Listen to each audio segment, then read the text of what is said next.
Yes. Kasi parang may record yung tao, tapos pag hiningan ng identification, hindi yung paano kung sa school ID lang, pwede rin namang iba. Para may parang common na ID. Hindi, kasi may invade yung privacy natin. Okay naman, mas okay pag may national ID system. Yung isang pinaka-problema dito sa bansa natin na until now hindi pa rin nasusugpo yung terrorism, 'di ba? Para mas madaling matrace yung mga dito sa ating bansa yun. Yes.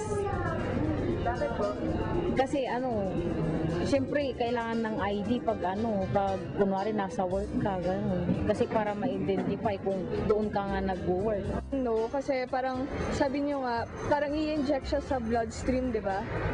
Parang unfair lang kasi yung as in super personal info na malalaman na about us, so pwedeng gamitin against us if ever. Kaya hindi. Opo. Kasi para sa akin parang mas madaling i-process ang papers pag gano'n na sa iisang ID ba? Sa iisang ID lang para hindi mahirapan masyado. No, kasi dinidiscriminate niya yung mga Muslims dito sa country natin.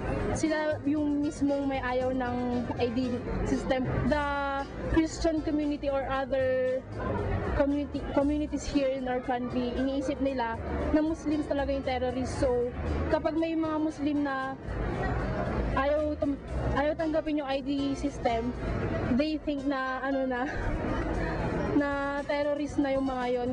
Kung ako lang tatanungin, pabor na pabor ako kasi itong isang ID to, kahit isa lang, nandoon na lahat ng information mo. Nandirito mas mapapadali lahat ng transactions mo at saka lesser time, lesser money, tsaka lesser work para sa'yo. Tsaka kung inosente ka naman, wala kang dapat itago sa buong sambayanan. Kayo! Para sa tingin nyo!